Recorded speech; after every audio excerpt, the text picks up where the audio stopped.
I think if I were to call the CEO of the company I work for and say we should have a 4-day work week, you'd probably say, well, sure, but that just means we're going to have to get all of the work done in those 4 days, and everyone's going to have to work 10 hours instead of 8 hours or whatever it might be. So what is that process like? How do you go about convincing both people at the top and workers themselves that this 4-day work week thing is going to not ruin their business? Yeah, so yeah, usually it kind of starts off, a managing director will get in contact from a company and say, we're thinking about doing this and we want some help. It might be help in terms of they need to convince a skeptical board of doing this, so they want us to kind of come in and produce data and to show how it's possible and how this won't detrimentally harm their business. Or it's for us to basically come in and to come in and analyze it and just to kind of troubleshoot along the way when they're going through the trial process, just to kind of have some expertise kind of working out any potential problems that they have. But I mean, we kind of have our red line in terms of how we see the trial being implemented. So we'll only do it if it is based on no reduction in pay for workers and it's not based on any kind of ideas of then cutting staff or anything like that. It is to implement a 4-day week, which we usually count as between kind of 28 and 32 hours. And yeah, it's basically help them do it. I think there's what we found really fascinating about the process with working with firms at the shop floor level is that you might go into this thinking basically there's this big homogenous blob called capital and employers who basically want to work their workers to the bone. On the other side, there's workers who basically want free time.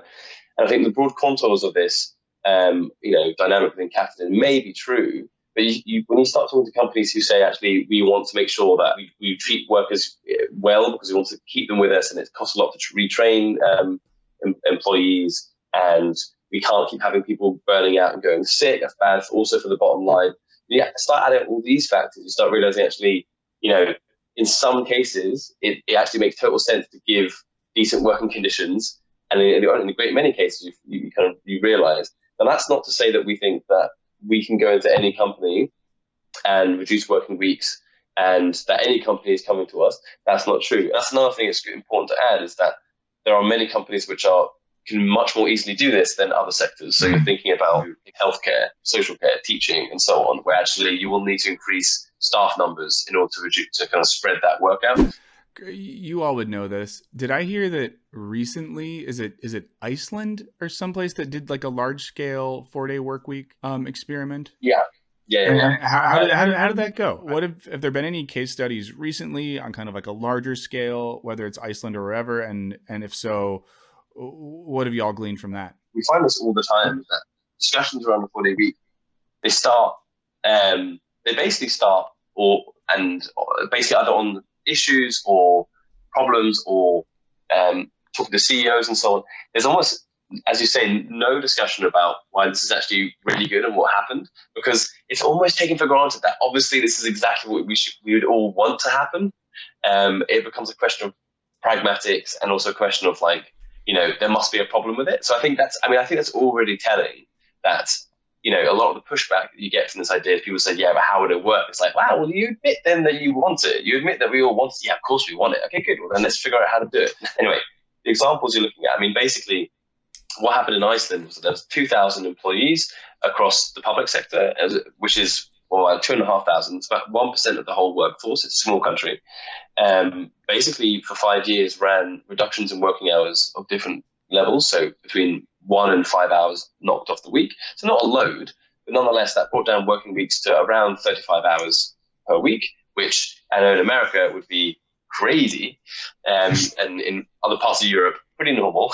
Yeah. But analysis of the results of this for everyday lives was huge. People managed to see their families more. They took up different hobbies. They went to walk outside in the amazing Icelandic kind of natural habitat.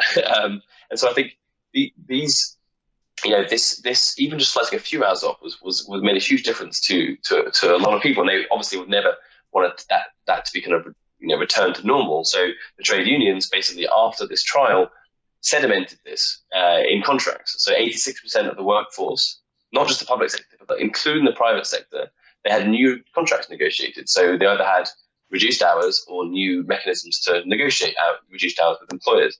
And that's huge. I mean, it's a small country, but now the whole working landscape in Iceland has been shifted by this trial, by the positive results that came of it.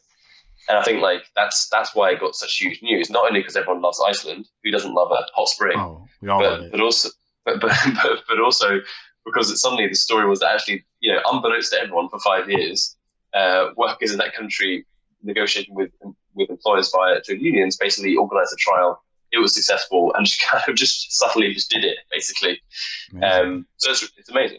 When we do interviews with staff, that's the thing that they kind of find is that Friday really becomes really personal to them. It might be that they end up doing like either getting all the kind of life admin out of the way or on that Friday so that they actually have a proper weekend, or they just have like a really just lounge around or whatever and then have a really productive Saturday, Sunday. But it's amazing how that kind of day they just end up filling it full of stuff that they kind of need to do so that they can actually have a proper weekend. Or, or for other people, it became a time in which they got on and did, like extra educational things, or they were thinking about setting up a business and they kind of used that time for that, So it's amazing when you give people kind of extra time, how they actually use it. And it's usually for not stuff that we imagine we would do, i.e. just kind of lounge around and do nothing.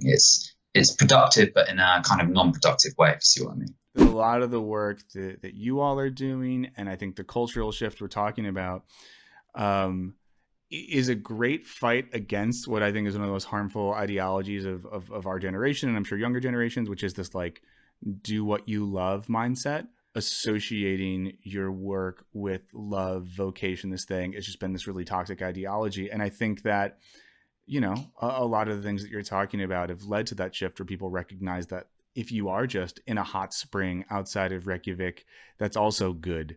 And it's not lazy and it's not a lack of value. Or if you're in the park reading a book, or if you're learning how to knit, or if you are, writing a novel that no one might ever read just because you find it intellectually and creatively engaging, that's like good.